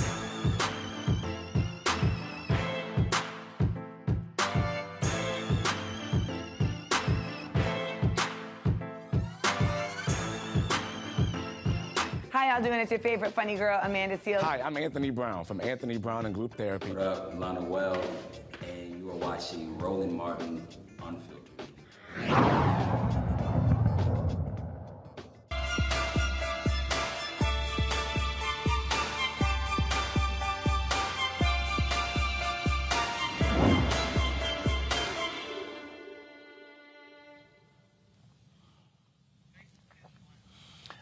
All right, folks, it is hot all across the country. And were you aware that the heat actually puts more stress on your heart? Yo, seriously, I thought it was reversed. Like in the wintertime, that's the case. And so the CDC's foundation, the Live to the Beat campaign, wants to help adults take steps to prevent heart disease as well as strokes, including heat strokes. Joining us right now, Dr. Lisa Waddell, the Chief Medical Officer of the CDC Foundation. She joins me from Atlanta with 8 ways to improve your heart health. Glad to have you here, Lisa. First and foremost, heat stroke. We just saw a former Dallas Cowboys player, Marion Barber, died. Young guy, he died of a heat stroke. One of my uncles actually was just hospitalized. I think he was released today because heat exhaustion. So, heat and heart, those two things can form a combustible combination. Well, Roland, thank you so much for having me join you today. And you're absolutely right. I mean, we have a significant problem with cardiovascular disease in this country. We've had this problem for a long time. And the heat epidemic, if you will, that we're experiencing all across this country with these rising temperatures is certainly a concern. Whenever you have these really high temperatures, it puts a stress on the heart. The heart is having to beat faster in order to cool our bodies. And so it's really important that whether you have a history of heart disease or not, that you are taking those efforts to keep yourself cool so that you don't experience heat exhaustion where you are at risk of then subsequently going on and having a heat stroke where your body temperature gets so high, you stop perspiring, you can get disoriented, and then you can subsequently, unfortunately, you can die if that is not taken care of right away. Well, that is, again, it is, you don't think about it because, I mean, we see these stories where they tell people to be very careful when they're shoveling snow because of the risk of heart attacks when that happens. But you don't necessarily think about that when you talk about the heat. That's right. I mean, with cardiovascular disease, your heart is weakened, if you will, right? And so so any sort of stress and strain, whether it's the shoveling of the snow during the cold, or whether it's the stress of your body trying to cool itself down when it's really hot, those are stressors on a heart that is not as strong. When you've got heart disease or cardiovascular disease, oftentimes your blood vessels may be narrowed. People have other risk factors such as diabetes, and so your blood vessels aren't as elastic. Again, they're narrowed. You may have high cholesterol, and so you've got plaque. And so you may have some evidence of because of the blood pressure having been high, your heart just isn't able to sort of pump as well. And so all of that leads to a weakened heart that isn't able to respond as well, with heat or cold for that matter.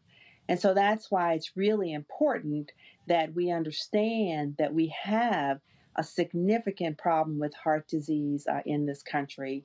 And while we were having some steady decline, what's happened now is over the last several years, that rate of decline of cardiovascular deaths has slowed down. And in fact, we're starting to see cardiovascular deaths or deaths from heart disease go up in a younger population between the ages of 25 and 64. And that's why we want to focus on what are some of those things that you can do to prevent that.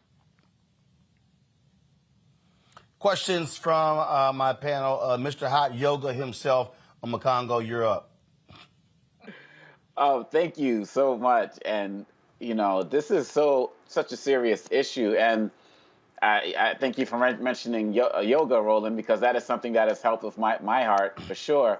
But one of the questions I have for you, doctor, is on the food side of things, on the food and beverage side.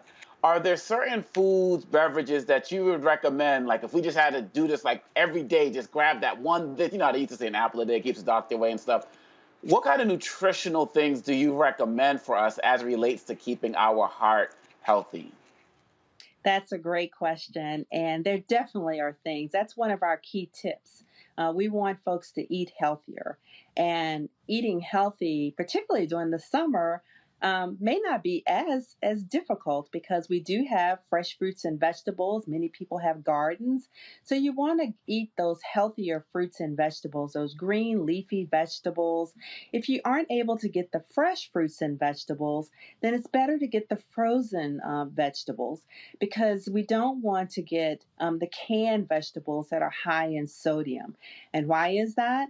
That sodium is really bad for our blood pressure. And we know that high blood pressure is a significant risk factor for heart disease and stroke. So we want to keep that sodium down. When you're out there grilling during the summer, try to get some of those low sodium types of seasonings to use. And then the other is we want to avoid things that are high in saturated fat. So you want to eat your healthier. You want to avoid the margarine. You want to avoid the butter. And instead use some healthier olive oil. Eat some of those foods like that have omega fats in it, like salmon and healthy fish. Thank you. All right. Representative Shannon, you're next. Sure. So I'd like to ask you about the correlation with COVID and also some heart problems that we're seeing, particularly with Black folks. You mentioned that heart disease has been on the rise, and I know we were seeing articles last year that after folks had COVID, Black folks were predisposed or were having a higher incident of strokes and just things related to heart issues. Do you have any information just around what folks can do if they've recovered from COVID, what they should be looking out for to just combat any of that? I'm so glad you asked that, because we had a problem before COVID. We certainly had a problem during COVID, and we have a problem ongoing after COVID. And part of the issue is that during COVID, many persons changed some of their activities. You know, if people were physically active, some of that actually was lessened. People were not comfortable, obviously, for exercising inside. More people picked up weight and gained weight during COVID. And then people deferred going to the doctor for their wellness visits and getting their heart checks. Some people were having signs and symptoms of perhaps a heart attack and feared going into the hospital because of COVID. So we did see heart attacks and strokes go up during the pandemic. And so it's really important to reverse that course. And part of reversing that course is to make sure that we are getting back to our physical activity, making the healthier food choices, making sure that we've reconnected with our healthcare provider, making sure that we're taking our blood pressure medicines and any medication or other things to lower cholesterol. But yes, we definitely had challenges during COVID. And it's important to remember that over half of all Blacks, both male and female, have some form of heart disease. So many of us are very likely to be experiencing some form of heart disease. And actually, the high blood pressure rates in the African American community here in the United States are some of the highest in the world. So it's really important to have that connection with our healthcare provider in order to help us manage this condition. See, Julian, that's why I believe in cussing folk out to keep your blood pressure low. All right. Well, I'm going to have a heart attack. Well, I will actually, never have a we heart want to attack reduce that stress, right? Hold on, Julian. Lisa, go ahead. Lisa, go ahead. No, it's like, no, we don't want to cuss people out. We want to actually reduce that stress, right? Because that stress. Oh, no, that reduce stress. Oh, that reduce. Lisa, I cuss folk out. I am absolutely stress-free. Well, whatever mechanism you use safely to reduce your stress is good, because stress is sort of that constant wear and tear on our blood vessels and on our heart. It's sort of like having your foot on that gas pedal constantly, and you get this inflammatory response, and that's just not good. And again, couple that with many of the risk factors that often we have in our community. Stress is not good. And so finding something to help you relieve the stress is another one of those healthy tips that we have around with the Live to the Beat campaign. And part of that reducing that stress is also making sure we get some rest. We often do not get enough sleep, and sleep is necessary for us to be able to restore our bodies and to rejuvenate and to make sure that our blood pressure is able to get sort of controlled and settle down in the evenings. And so rest is really important to reduce stress also. Well, I got somebody who they'll follow us on the show. They always in the chat room saying, Roland, you cuss too much. He be sending me emails. Yeah, I see your emails, Kim, but I'm telling you right now, I don't hold nothing in. I ain't walking around with nothing.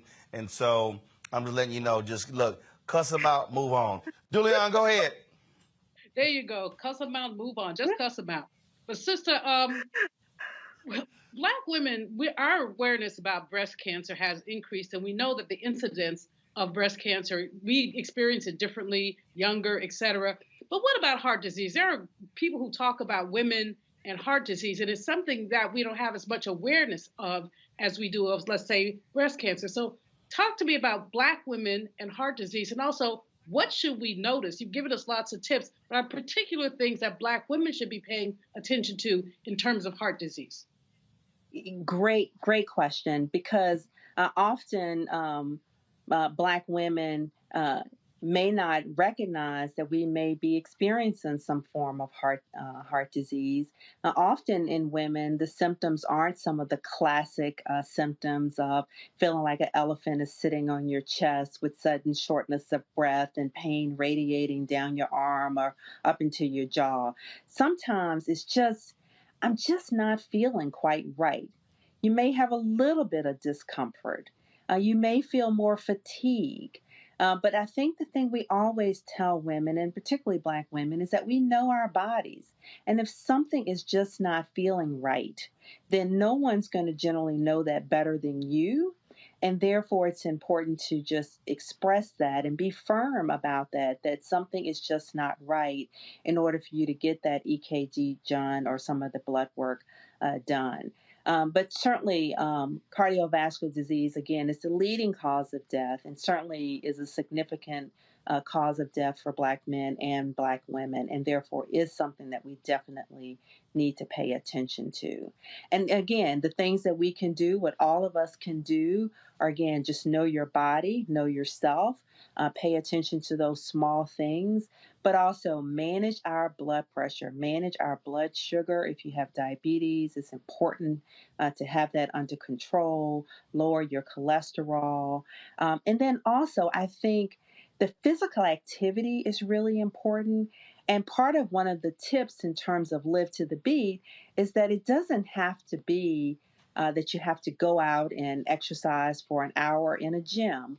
But the small things, it could be 5 minutes a day, 10 minutes a day. Do what you can, and you will gradually build. If you find the things that you enjoy doing, if it's dancing, put on a couple songs and dance to the beat.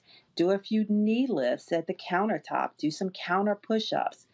Keep some light weights near your desk and lift a few weights, just some arm weights each day. But doing some of those small things will eventually build up, and that can make a big difference. And then I haven't mentioned smoking, but that is a significant risk factor. And so anyone that is smoking simply just needs to quit. Oh, I agree with that. I'm allergic to smoke. I'm with you there 100%. Doc, where can people go to get more information if they're looking for stuff online? Well, if you want more information, I strongly encourage you to go to livetothebeat.org. That's LIVETOTHEBEAT, livetothebeat.org. There are videos there. There are lots of tips. There are fun things to do, ways in which you can get those fruits and vegetables in, tips on, walking to places instead of driving when you can do that safely. So I encourage you to use those resources, share them with your friends and your family and your community groups. And then if you just want to know more about the CDC Foundation and what we do, you can certainly go to the cdcfoundation.org. But this is the time, my friends. This is summertime. The heat is nasty right now all across this country. And I can't encourage us all enough to stay cool, watch out for your neighbors, use those cooling stations. Far too many people are dying from heat stroke and heart disease. All right, then. Well, look, I appreciate Dr. Waddell. Thank you so very much, and look forward to having you back again. Thank you so much. All right. Let me also thank my panelists, Representative Shannon. Thanks a lot. Makongo, I appreciate it. Julian, I appreciate it as well. Look forward to having y'all back. Thank you so very much, folks. That is it for us, folks. Again, we are here in New York City. Tomorrow morning, we get a schedule 10 a.m. Groundbreaking from 10:30 to 11:45, if I'm correct. Groundbreaking in the Jackie Robinson Museum. We will be live. for that ribbon cutting ceremony. And then we're going to be set up inside of the museum doing more interviews. And then they have the opening party with live entertainment. Ray Chu is over that. We will be broadcasting that as well. So we look forward to that. And so we'll be live here from New York City. That's taking place on tomorrow. Now on Wednesday, there's the block party from 10 a.m. to give me Wednesday, y'all. Give me Wednesday. That's Tuesday. Thank you. The block party is 10 to 3 p.m. On Wednesday. And then there's a screening of the After Jackie film. There's a celebrity talk back. And so we will have a celebrity talk back live right here on Roland Martin Unfiltered. And then there's the gala dance party. Folks, this is a perfect example of why black-owned media is so important. When you hear me talking about this here, when you hear me imploring you to support us, to ignore the haters, that's why it matters. That's why it's important for you to share our YouTube videos, because we generate revenue. When our YouTube videos go up, when we hit 4, 5, 6, 7 million, I'll tell you right now, we can earn anywhere from $70,000 to $100,000 that month. That's why that's important. Those resources gives us the opportunity to travel this country, to cover more stores, to do more things. Yesterday, we were in New Jersey. My man, Wendell Haskins, who's a Hampton graduate, had his original T Golf Classic. He's been honoring African Americans in golf for more than 20 years. We live streamed the awards ceremony where they honored Alonzo Mourning. We'll have the video, hopefully tomorrow, showing you sights and sounds of the golf tournament. Again, y'all, there's no other media out there. There's no other black-owned media out there. And so what our goal is to give you all kind of facets of Black America. Those who play golf, folks who are doing community work, what's happening with Jackie Robinson Foundation. So your support matters. So first and foremost, by you downloading our Black Star Network app, by you telling a friend, nearly 2,000 folks watching on YouTube and Facebook right now. Imagine if each one of y'all told 2 people. That's right. We can easily add 4,000 or 6,000 new subs right there. So the Black Star Network app, Apple phone, Android phone, Apple TV, Android TV, Roku, Amazon Fire TV, Xbox One, Samsung Smart TV. And when you join our Bring the Funk fan club, again, our goal is to get 20,000 people on an annual basis, contribute $50 each. That's $4.19 a month, 13 cents a day. I can tell you there's a value. We don't charge a subscription fee because I don't believe that a lot of our people, they can't afford to pay $4.99 a month. And there are people who have given us $1, $5, $10, $20, $25. We appreciate every dollar. If you can afford to give more, that'd be absolutely great. And so please support us. Right there, you want to send a check or money order, go to P.O. Box 57196, Washington, D.C. 20037-0196. The Cash App is $RM Unfiltered. PayPal is R Martin Unfiltered. Venmo is RM Unfiltered. Zelle is Roland at RolandSMartin.com. Folks, thank you so very much. Hope you enjoyed my interview with Spike Lee. Look for the replay with Nicole as well, one of the Jackie Robinson scholars who's now the CEO of Los Angeles Dodgers Foundation. And so we look forward to seeing you tomorrow from New York City here at the Jackie Robinson Foundation and the grand opening of the Jackie Robinson Museum 75 years after he broke the Major League Baseball, white Major League Baseball color barrier. They kept black folks out. Jackie was the first, certainly was not the last. Thanks a bunch. See you tomorrow. Holla!